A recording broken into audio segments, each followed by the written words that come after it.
ये लोग ने मामूली लोग ने बेशक क्यों उन्होंने लिबास तो दुनिया के माल ठाठ उन्होंने को नहीं सीगा माल कोठे उन्होंने को नहीं वड्डे ठीक है जी उन्होंने दुनिया का कोई सिक्का पैसा नहीं सीगा नबियों के कोल ऐसी जिवें फकीरी हालत होंगी है बिल्कुल कमजोर होंगे बंदा तो दुनिया छड़ के सी हाँ जी इस वास्ते कहते ही हकीर हो ये कमजोर लोग ने फिर उन्होंने इस वास्ते क्या अगर मूसा अल्लाह का नबी फरसादा होंदा अल्लाह इन सोने के कंगड़ पहना के भेजदा ते नाल इसदी अर्दली वास्ते फरिश्ते नहीं भेजदा जेड़ा फरिश्ता कहता मैनू कि ये अल्लाह दा नबी तो बात मान ला अल्लाह उस वक्त बात अल्लाह ने कुरान उतारी है फिर उनकी बात कुरान उतारी है वो तो दुनिया में फिर जहर नहीं वेख के चलते हैं अब सारा मुसलमान तेरा केड़ा नहीं सुनी जहर नहीं वेख के नहीं चलन दिया बेशक अल्लाह दा नबी हुंदा ते सोने दे कंगड़ भेजदा हैं कहता अगर मूसा अगर अल्लाह दा नबी हुंदा नबी है ये दावा करता है इन्हू खुदा सोने के कंगड़ पहना के हाथों में कंगड़ पाए होंगे फिर मैंने पता चलता नाल फरिश्ता हुंदा कि कहंदा अल्लाह ने उसकी बात फिर आउंदी कुरान च लिख के भेजी आ क़यामत तक वास्ते अज दा मुसलमान का यकीन बड़ा जहर तो सामने देखदा पिया जरा हो रहा इत्थों हो रहा इत्थों यकीन हो रहा हां जी ये यकीन गलत वा बेशक गैब दे उत्ते यकीन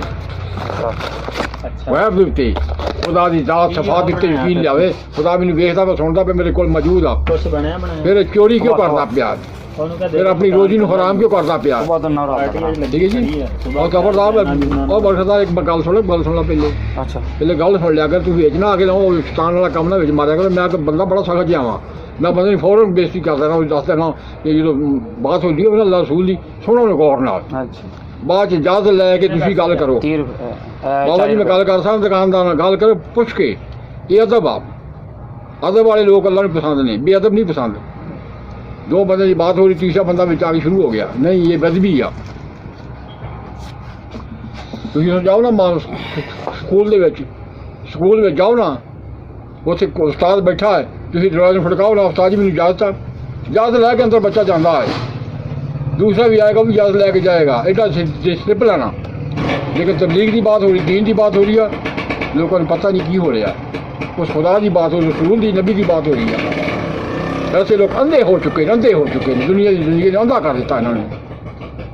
हाँ जी सुनते नहीं कि किसी बात हो रही कि बात हो रही ना बात करने वाली गल हम देखो ये बात हो के जी रही है तो सलाह ही देखो बात हो रही है हाँ जी इस वास्ते अल्लाह ने उन्होंने नबियां की जिन्होंने इनकार किया ही दावत का अल्लाह ने उन्होंने की किया कि अल्लाह फरमाया हमने इनको अंधा कर दिया अंधा दिल इनके अंधे हो गए इनकी आंखें अंधे बताओ अब कुरान क़यामत तक नहीं उम्मत वास्ते नबी नहीं होना कुरान हो नहीं होना कुरान में हुई और अल्लाह की दावत सारी दुनिया तक पहुँच चुकी है दीन की ये दावत तबलीग अब अल्लाह का वही कानून नाफज हो रहा है जो नबिया दौर में नाफज होंदा सीगा अल्लाह अजाब दिंदा सी उन्होंने कौमां नूं पकड़ लैंदा सीगा ये अजाब की शक्ल जारी जंग मैंने देखो अमरीका कर रहा यकीन कर रहा नहीं अल्लाह की तरफों ये अजाब आ क़यामत की अलामत है बहुत बड़ी क़यामत का ये बरपा निशान होना है जिमें क़यामत का मंदिर होएगा ये सारी दुनिया कायनात फिसरी तरह सौ जाएगी इसराफील अलैहिस्सलाम सूर फौंकण के उस टाइम खड़े ने इंतजार में खड़े ने कि अल्लाह का हुक्म हो जाए तो मैं जमीन तो सूर चुक लिया मैं देर ना हो जाए उसका मूँह लैके खड़ा है क़यामत का इंतजार कर रहा है अल्लाह के हुक्म का इशारे का इंतजार कर रहा है इसराफील अलैहिस्सलाम 18,000 मखलूक 18,000 सुराख ने वो कितना बड़ा करना होगी जिन्होंने कितना बड़ा फरिश्ता जिन्हें चौके खलोता है जिब्राइल अलैहिस्सलाम इतने बड़े फरिश्ते ने अगर वो खड़े होने 7वीं जमीन से पैर लगन अर्शे मल्ला ने सिर टकराए एडा बड़ा फरिश्ता जो अल्लाह की बारगाह जाता है कीड़ी तरह बन जाता है कीड़ी तरह जिस टाइम अल्लाह ने जहन्नम बनाई है उस वक्त तो जहन्नम ने देखी है वो खौफ न रोई जा रहा है जिब्राइल अलैहिस्सलाम वो खौफ से रो रहा है खुश सुक गया है एडा बड़ा खौफनाक मंदिर उन्हें देखा फरिश्ते ने मंद को जहन्नम जो नबी पाक सल्लल्लाहु अलैहि वसल्लम मेराज से सैर कराई जा रही थी उसके हाथी प्याला सी जहन्नम के लांबू उठ रहे तां पीले दर्द जिमें ओठ उठते पहले उसने एक ऐसे करके चुल्लू भरा चाहे मारा जहन्नम देखती अग देखती अग थले बह गई थले दब गई आसलम पूछा जिब्रील सुनिया की आ ये प्याला की है या रसूल तेरी उम्मत दे ये लोगों के आंसू जो रोंदे ने उन्होंने पानी मेरे प्याले में आ जाता जाहिर तौर पर कपड़े ना पूंजते हैं जमीन से गिरता है वो मैं मेरे प्याले इकट्ठे हो जाते हैं ये मैं जहन्नम की अग आई तो मैं आंसू का छट्टा मारिया अग थले दब गई है जिब्रील साहब अग को देख के तो खौफ ज़्यादा होया हालांकि उसने जाकर जाना ही जहन्नम में लेकिन उस हैसियत की शक्ल नहीं असी वेखी उन्हें देख के खौफ ज़्यादा होया उसको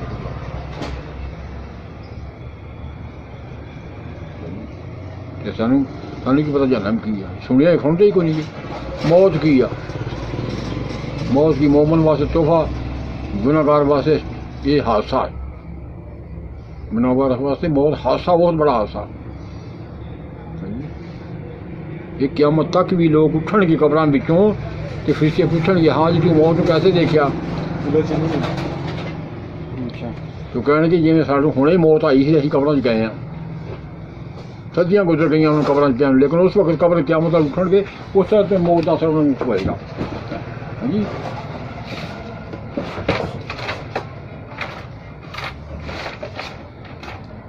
अल्लाह पाक ने पूछा मूसा सानू मौत को कैसा दुखी पाया उन्होंने कहा या अल्लाह मौत ऐसे जैसे